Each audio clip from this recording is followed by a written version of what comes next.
दोस्तों नमस्कार। आज के इस वीडियो में हम भूगोल की शाखाएं एवं उपागम के बारे में अध्ययन करेंगे। क्योंकि हमारे भूगोल का अध्ययन हम कक्षा 11 से ही प्रारंभ करते हैं, तो कक्षा 11 से आजकल जब भूगोल का अध्ययन प्रारंभ किया जाता है तो सबसे पहले हमें भूगोल के बारे में कुछ जान लेना जरूरी है कि भूगोल क्या है। तो इसके बारे में हम पिछले वीडियो में चर्चा कर चुके हैं कि भूगोल क्या है और भूगोल का अन्य विज्ञान से क्या संबंध है। यानी कि हमारी इस पृथ्वी पर बहुत ही विविधता पाई जाती है, यानी कि हर जगह हर तरीके की विविधता है। तो इस हमारी विविधता का जो हमें अध्ययन करते हैं, पृथ्वी पर पाई जाने वाली विविधता का अध्ययन करते हैं, उसे हम भूगोल के नाम से जानते हैं। और भूगोल आज हमारे पास एक बहुत ही महत्वपूर्ण सब्जेक्ट के रूप में उपलब्ध है और इसका हम अध्ययन करते हैं। यदि आप भूगोल का अध्ययन करेंगे तो आपको हर विज्ञान के बारे में कुछ न कुछ नॉलेज अवश्य ही हो जाएगा। तो आइए आज हम देखते हैं कि भूगोल के उपागम और शाखाएं। तो दोस्तों, भूगोल का जो उपागम है वो क्रमबद्ध उपागम और प्रादेशिक उपागम है। तो क्रमबद्ध उपागम जो है तो वो अलेक्जेंडर वान हम्बोल्ट, यानी कि ये जो है वो हम्बोल्ट जो विद्वान थे भूगोल वेता, उनका दिया है। और ये कार्ल रिटर का दिया हुआ है, कार्ल रिटर, इन्होंने ये वाला उपागम दिया है। तो इस उपागम यानी क्रमबद्ध उपागम और प्रादेशिक उपागम, ये दो तरीके के उपागम हमारे इस भूगोल के अध्ययन के लिए उपलब्ध हैं। यानी ये दो ही तरीके हैं जिस तरह से हम भूगोल का अध्ययन करते हैं। तो इस क्रमबद्ध उपागम के अनुसार और प्रादेशिक उपागम के अनुसार भूगोल की कौन कौन सी शाखाएं होती हैं तो वो हम देख लेते हैं। सबसे पहले हम क्रमबद्ध उपागम जो कि अलेक्जेंडर वान हम्बोल्ट ने दिया था, इसके बारे में हम यहाँ पर चर्चा करते हैं। तो इसके बारे में हमें मुख्यतः तीन जो है वो बिंदु प्राप्त होते हैं। वैसे तो यहाँ पर दो ही बिंदु हैं, क्योंकि हमारी इस पृथ्वी पर केवल दो ही चीज हैं, यानी कि हम मानव हैं और दूसरी हमारी इस पृथ्वी है। तो मनुष्य और पृथ्वी की अंतः क्रिया का ही अध्ययन हम ज्योग्राफी के अंदर करते हैं।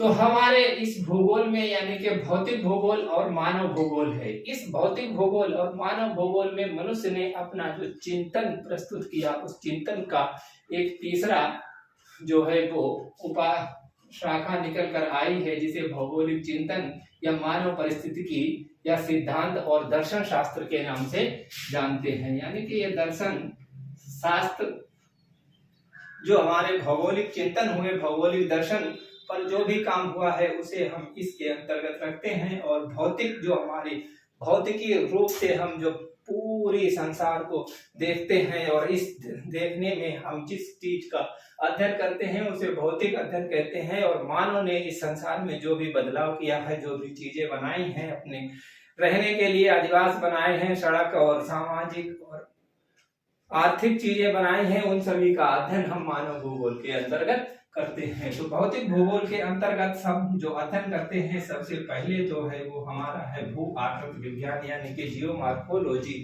और दूसरा हमारा है जलवायु विज्ञान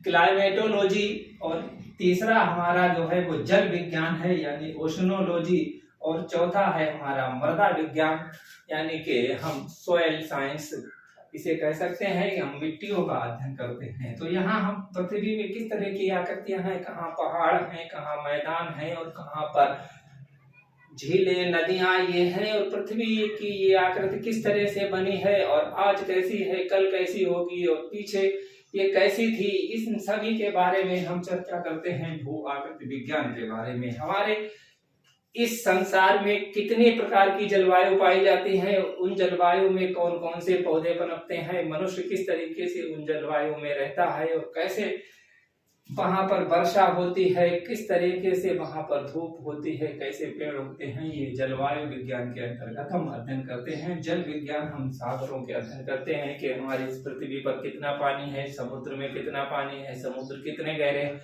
समुद्रों की आकृति कैसी है और समुद्र की आकृति पहले कैसी थी, आज कैसी है, भविष्य में क्या बदलाव होगा, इसके बारे में भी हम अध्ययन करते हैं। वहीं मृदा के बारे में हम अध्ययन करते हैं कि हमारी पृथ्वी पर कहाँ कहाँ कौन कौन सी मृदा पाई जाती है, कौन कौन सी मिट्टियां हैं और उन मिट्टियों में कौन कौन सी फसलें उगती हैं और उनका हमारे जीवन में क्या उपयोग होता है। दूसरा है हमारा भौगोलिक चिंतन और मानव परिस्थितिकी। ये जो है वो दर्शन शास्त्र या भौगोलिक चिंतन या भौगोलिक सिद्धांत के अंतर्गत आता है। और तीसरा ये शाखा जो है वो मानव भूगोल की शाखा है। इस मानव भूगोल की शाखा में हम सामाजिक और सांस्कृतिक भूगोल का अध्ययन करते हैं। वहीं ऐतिहासिक भूगोल का भी अध्ययन हम यही करते हैं। जनांकिकी का अध्ययन हम करते हैं कि हमारी जनसंख्या इस पृथ्वी पर मनुष्य की जनसंख्या कैसे बढ़ी है और किस तरह से कम हुई और कैसे कैसे ये आगे बढ़ेगी। तो इन सभी का अध्ययन हम जनांकिकी के अंतर्गत करते हैं। और आदिवासी भूगोल यानी कि बस्ती भूगोल, मानव बस्तियां किस तरह से बना के रहता है, किस क्षेत्र में कैसी बस्तियां होती हैं, किस प्रदेश में कैसी बस्तियां होती हैं, पहाड़ों पर कैसी हैं, मैदानों में कैसी हैं, समुद्र के किनारे कैसी बस्तियां होती हैं, पठारों पर कैसी बस्तियां होती हैं, रेगिस्तानों में कैसी बस्तियां होती हैं, इन सभी का अध्ययन हम आदिवासी भूगोल यानी कि हम बस्ती भूगोल के अंतर्गत करते हैं। राजनीतिक भूगोल, हमारी इस पृथ्वी पर राजनीतिक के कई देश उभर कर आए हैं और उन सभी देशों में किस तरह की राजनीति है उसका अध्ययन भी हम राजनीतिक भूगोल के अंतर्गत करते हैं। और आर्थिक भूगोल यानी कि हम आर्थिक भूगोल का भी अध्ययन करते हैं कि हमारे इस संसार में किस तरह से मनुष्य ने अपने आर्थिक उन्नति की है और कैसे कैसे आर्थिक साधन अपनाए हैं और किस देश का सबसे अधिक आर्थिक उन्नति है और किस देश की सबसे अधिक जीडीपी है। यानी कि यहाँ पर कुछ अर्थशास्त्र से संबंधित भी अध्ययन हम यहाँ पर करते हैं जिसे कि आर्थिक भूगोल के अंतर्गत आता है। चूंकि ये हमारी शाखा क्रमबद्ध उपागम है तो इस क्रमबद्ध उपागम में हम क्रम से ही एक एक चीज का अध्ययन करते हुए चलते हैं। तो इन दोनों के मानव भूगोल और भौतिक भूगोल की अंतःक्रिया से एक नए भूगोल का जन्म हुआ है जिसे कि जीव भूगोल के नाम से जानते हैं। तो इस जीव भूगोल में हम पादप परिस्थितिकी और पादप पर्यावरण तथा प्राणी भूगोल का अध्ययन करते हैं। यानी कि मनुष्य में किस तरह से परिस्थितिकी चलती है, किस तरह से किसी भी क्षेत्र में कैसे खाद्य श्रृंखला होती है उसका अध्ययन भी हम यहाँ पर करते हैं। और पादपों का यानी कि किस तरीके के पेड़ होते हैं, घास फूस और बेल बूटे और बहुत बड़े बड़े दरख्त कहाँ कैसे पाए जाते हैं उसका अध्ययन करते हैं। और पर्यावरण का अध्ययन हम करते हैं कि किस क्षेत्र में कैसा पर्यावरण पाया जाता है, वहां पर कौन कौन से साधन है। और उसके साथ ही साथ हम प्राणी भूगोल यानी कि मनुष्य इस पृथ्वी पर पाए जाने वाले प्राणियों का भी अध्ययन करते हैं, कौन कौन से प्राणी हैं और कौन सी जातियां जो है वो विलुप्त होने वाली हैं तो उन्हें बचाने के लिए भी हम सुझाव देते हैं। तो इस तरह से हमारे भूगोल में पृथ्वी का एक क्रमबद्ध अध्ययन किया जाता है और इस पृथ्वी की विविधता को एक रूपता में पिरोकर और हम पूरी पृथ्वी को एक यूनिट के रूप में देखकर उसका अध्ययन करते हैं और अलग अलग अध्ययन करते हैं। वहीं हमारा ये प्रादेशिक उपागम जिसे कि कार्ल रिटर ने दिया था और इस के अनुसार कुछ शाखाएं हैं। इसमें है प्रादेशिक अध्ययन और प्रादेशिक विकास और प्रादेशिक विश्लेषण, प्रादेशिक योजना। इन 4 पॉइंटों के अंतर्गत हम यहाँ पर अध्ययन करते हैं। तो ये सभी पॉइंट हम प्रादेशिक अध्ययन पहले तो स्थूल रूप से पूरी पृथ्वी को प्रादेशिक क्षेत्रों में बांट लेते हैं और उस फिर एक क्षेत्र को फिर से हम कुछ छोटे प्रादेशिक क्षेत्रों में बांट लेते हैं, उसे मध्य प्रादेशिक अध्ययन कहते हैं। और उसके बाद में हम उसे फिर सूक्ष्म यानी कि एक बस्ती का या एक गांव का या एक शहर और एक जिले का अध्ययन जब हम करते हैं तो उसे सूक्ष्म प्रादेशिक अध्ययन के से जानते हैं। पहले तो हम संपूर्ण पृथ्वी का अध्ययन करते हैं, फिर एक देश का अध्ययन करते हैं, फिर एक राज्य का और एक जिले का। इस तरह से हम जब अध्ययन करते हैं तो हम स्थूल से सूक्ष्म की ओर बढ़ते हुए आते हैं तो इसे हम प्रादेशिक अध्ययन कहते हैं। तो इसी तरह से हम प्रादेशिक विकास का भी अध्ययन करते हैं कि एक राष्ट्र कितना विकसित है, फिर एक राज्य कितना विकसित है, फिर उस राज्य में एक जिला कितना विकसित है। तो इस तरह से ये हम जो विश्लेषण करते हैं वो पूरे यानी कि हम इसे स्थूल से सूक्ष्म की ओर अध्ययन करते हैं, यानी कि मैक्रो से और माइक्रो की तरफ हम बढ़ते हैं तो इसे प्रादेशिक अध्ययन के रूप में रखते हैं। वहीं प्रादेशिक योजना जो है वो अध्ययन हम करते हैं कि विकास की योजनाएं बनाते हैं, तो उस योजना में ग्रामीण योजना और शहरी योजना ये दो तरीके की होते हैं, यानी कि दो तरीके के अधिवास होते हैं।